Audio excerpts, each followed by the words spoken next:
Good morning, people. Today is Sunday, April 14th, 2024. It's about 6 o'clock here in wonderful Nye County, Pahrump, or Pahrumpertucky, you choose. We are at G.school. Well, today it's G.school, but we're at Department of Career Services, where our goal is simple. It's to help you in your journey through life. And the journey is the way. The obstacle is the way. It's not about a destination. It's not about getting from here to there. It's just about the journey. How to get the most out of this journey.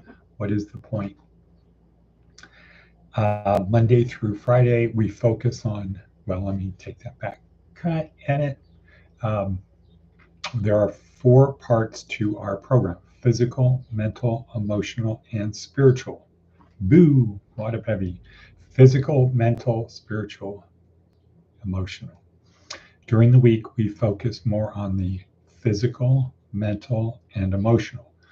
Weekends, we reserve for the spiritual, and we call that G.school. Could be Grace School, God School, whatever. You fill in, you get to choose what the G means. Good. Go for it. Whatever you choose for it to mean is what it means. So that's what we do. So our goal is to help you get from where you are. We help you. Sorry, I'm changing the wording. We help you on your journey through life, so you can have the do the most, be the most, see the most. Veni vidi vici, right? So when it's all over, you can look back and say, I ran a good race. I fought the good fight. I have no regrets. I'm ready for the next stage. I'm ready for what comes next. Okay. So we are going to continue the theme from yesterday. Yesterday, the theme was what? Enigma. No more. Enigma, no more. So for the people who were not here yesterday, I'll quickly go through it. Christianity, the Bible, is an enigma. True or false? Well, here's the definition of enigma. A person or thing, so in this case would be a thing, that is mysterious, puzzling, or difficult to understand. And I would say it's all 3 of those. It's not and, it's not or, it's and. The Bible is mysterious. The Bible is puzzling because it seems to contradict itself. And it is difficult to understand, especially if you don't know the context of the times and when it was set. So in my graduate program in pastoral ministry, in my Christology class, we're really spending a lot of time understanding the environment, what was going on in first century Palestine when Jesus was alive. What was happening there? What was going on with the Romans? What was going on with religion? What was going on with the people, taxation, etc., etc., etc. So the Bible and Christianity is mysterious, puzzling, and difficult to understand, which is why they want you to go to Bible study, why you need to go to a church and have a pastor. Why do you need to do that? Because it's mysterious, it's puzzling, and it's difficult to understand. If it wasn't difficult to understand, we wouldn't need any of those things. Is it difficult to understand numbers? No. Alphabet? No. Words? No. It's not difficult to understand those. We might broaden our vocabulary, but they're pretty basic and simple. Numbers arranged in certain patterns provide specific certain results. It's not hard to understand the basic ideas. So, but the Bible is an enigma, except no more. Bible is and should be an enigma no more. And that's because of the Copernican revolution that we're proposing. Okay, so Mitch, good morning, Mitch. Whatabevy, Matt is still there. This is like 2 days in a row. Okay, so good. Good, Mitch, giving a fuchsia salute to Matt.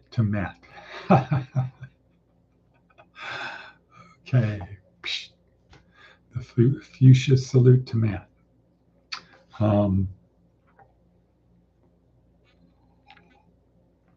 Okay, so what do we want to do? What was the Copernican revolution? We went from a geocentric to a heliocentric view of the universe. And it's the same thing here. We're going to go from instead of it being centered on man, it's going to be centered on God. Right now, the Bible that as we try to interpret it, is all centered on man. And just like in a geocentric world, you got problems. You got problems. For example, God created the universe and all things in it for man, except he really punished man a lot and didn't seem to really like him. And when he did bad things, which he already knew what he was going to, that's kind of the first problem. Why would you create a universe for man if you already know past, present, and future? If you created this whole thing for man, why would you wait 13.8 billion years for man to show up? If you created this universe for man, why would you punish him? Why would you let other things hurt him? Why would you let evil into the world? It's a mystery. It's hard to understand. It's puzzling. But if you take man out of the center and put the creator in the center and say, okay, before there was a universe, there was something else. And let's just say the facts are correct with the Bible, the story is wrong. So instead of God created this whole thing for man, waited 13.8 billion years. So if that was a road trip, if that was walking, that would be 4 miles. We had to walk 4 miles just to experience something less than the width of a human hair. Doesn't make sense. I created this for this human hair, as Mark Twain said it. I don't remember his exact words, but paraphrasing it was, we're like the paint that's on the top of the antenna or whatever it is at the top of the Eiffel Tower. We're the paint on that, and we think the Eiffel Tower was built for us. Okay, it doesn't make sense. What makes sense is before the universe was the creator. The creator is not baryonic, right? Because nothing existed before the universe except the creator. Creator created the universe. Why? Well, a better explanation is because the creator wanted to experience being baryonic, wanted to experience having physical, being made of matter. Because there was nothing before the universe, right? So the creator cannot be made of matter. Therefore, the creator created the universe to experience being baryonic. And we know from the Bible that God is in all things, right? So the creator created the universe to experience being baryonic. And that's a good explanation for the 13.8 billion years. Because the creator hyper-vicariously experiences what it's like to be comprised of matter. So what it's like to be the Big Bang, what it's like to be the thing expanding, cooling down, taking other shapes, hyper-vicariously experiencing it. And then as time goes on, as evolution goes on, experiencing every part of that, till ultimately you come to the point of the creator saying, I want to experience being not through man, not through man, but I want to become incarnate because it's interesting enough. It's not really interesting for a long period of time to become a rock, because what do rocks dream about? Nothing. Okay. But if I come down to earth and experience what it's actually like to be a human, about when he did it would be about the right time. About 2,000 years ago would be about the right time. Electric sheep. What do electric sheep dream of? Okay, so the Creator comes down to experience what it is actually like to be human. That is logical. Instead of being inside all things, instead of God being in all things, God becomes incarnate to experience what it is. And that can be used to explain the first 28 years of Jesus' life on earth. He doesn't even need to be aware, or he could be aware. Invoke the Star Trek, not law, but whatever it is, the prime directive. I'm going to experience it, but I'm not going to demonstrate my divinity. I'm just going to lay back. And then at a certain time, John comes along. He follows John and perhaps says, you know what? These people are ready. They're ready. And I'm going to start with John. I'm going to let John baptize me. And then I'm going to start my ministry, because John doesn't quite have it right, but he's attracting the people. People are coming to John. He's got it almost right, but not quite right. He's got the repent part right, but he doesn't know what's on the other side. So I'm going to pick up where John left off, and in my Christology class, it's kind of an interesting thing of what happens before Jesus gets baptized by John and what happens after Jesus gets baptized by John. We don't have time for that because time is racing. We're trying to say, Enigma no more. Man out of the center. The universe wasn't made for man. Man is the logical progression of evolution. Okay, by saying that, now all of evolution, all of science, boom, it's accepted, it's included. By saying God created man God enabled man to exist, to evolve, to become man, and encouraged him because God wanted to experience what it's like being baryonic, being subatomic, becoming atomic, becoming elements, molecules, proteins, et cetera, all the way through complex life. The Creator could decide to experience that. And time is different for the Creator. So for us, 13 billion years could be a reasonable amount of time. It could be 100 years. And God hyper-vicariously experiences it. And we, made in the image of God, kind of do the same thing. When we watch TV, we watch TikTok, we are vicariously experiencing something else. When we go to a movie, we vicariously experience what that person did.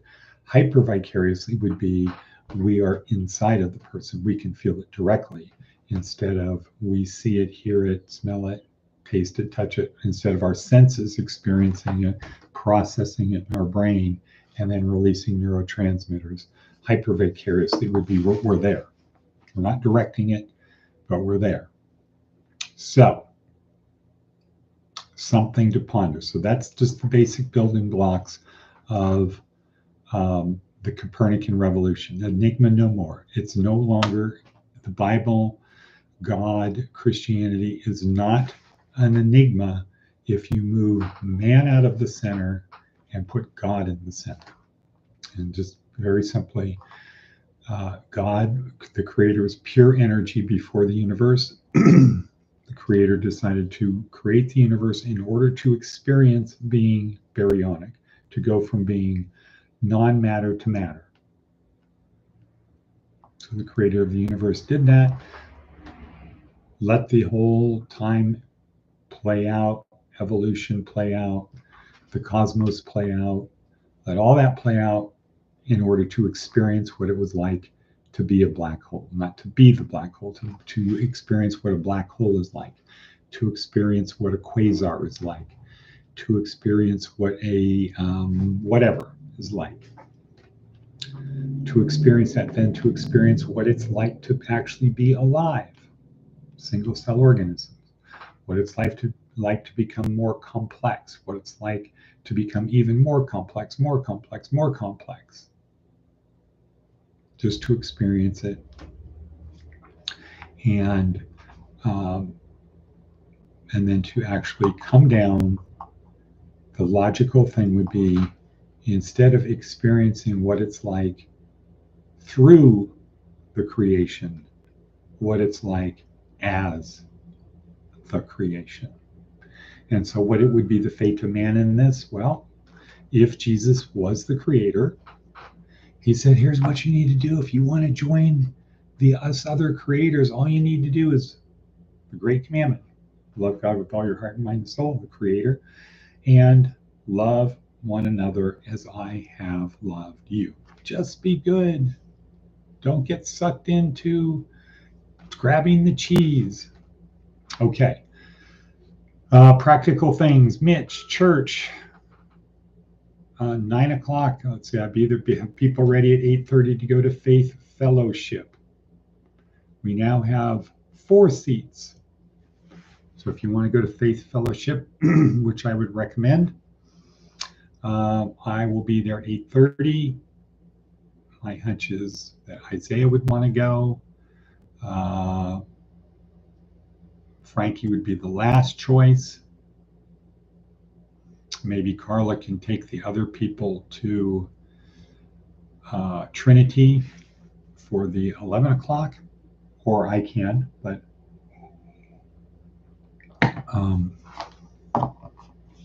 so let's see, we have 3 women there, and we have 4 guys, 3 with men. So we have 6 people.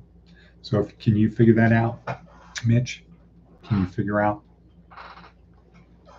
I'm going to meditation group. Good. Excellent, honey. Why don't you think about that Copernican revolution while you're there? Because I think meditation fits into that, because the creator is in all things. Thank you, Mitch. The creator is in all things. And so it makes sense that, just wrapping this thing up, it makes sense that would the creator want to experience what it is like for people who are Hindus, Buddhists, everything? Yeah, why not? Experience what it is. But does the great commandment hold true? Is there a form of the great commandment that holds true in Hinduism, Buddhism, etc.? Love God with all your heart, mind, and soul, whatever you perceive God to be, and love your neighbor as yourself. And I think that goes to John 14:6, when it's I am the way, the truth, and the life. It's not me, Jesus, it's the message. No one gets to the Father, no one gets to the Creator, no one gets to that next place unless they are the same thing. Okay, good. So ponder that. Again, if we move man out of the center and try to use the Bible to justify man, we move man out of the center, move the Creator into the center, and just start from the premise of the Creator was non-baryonic and wanted to experience being baryonic. And I think everything flows from there. And then when man comes along, and God is in all things, the Creator is in all things, hyper-vicariously experiencing it, cool. And it's logical that the Creator at one point say, you know what, I would like to become incarnate. I don't want to hyper vicariously experience it. I want to experience it. And then when that's happening at a certain point, to say, okay, people, let me tell you what you need to do. John 3:16, the Creator basically said, I sent one of the creators to tell you, if you do what he tells you to do, you will have everlasting life. You will be with us. If you don't, you won't. All right, and then we'll say cut. So Mitch, have everybody ready about 8:30. Whoever wants to go, I'd like to fill the 4 seats. We're always being judged. We're always being judged. It's good for me to be able to say, this is all the car could fit. We need a bigger car. And get them to become Christians to help us. Just as Tony does. So, and with that, we'll say and cut.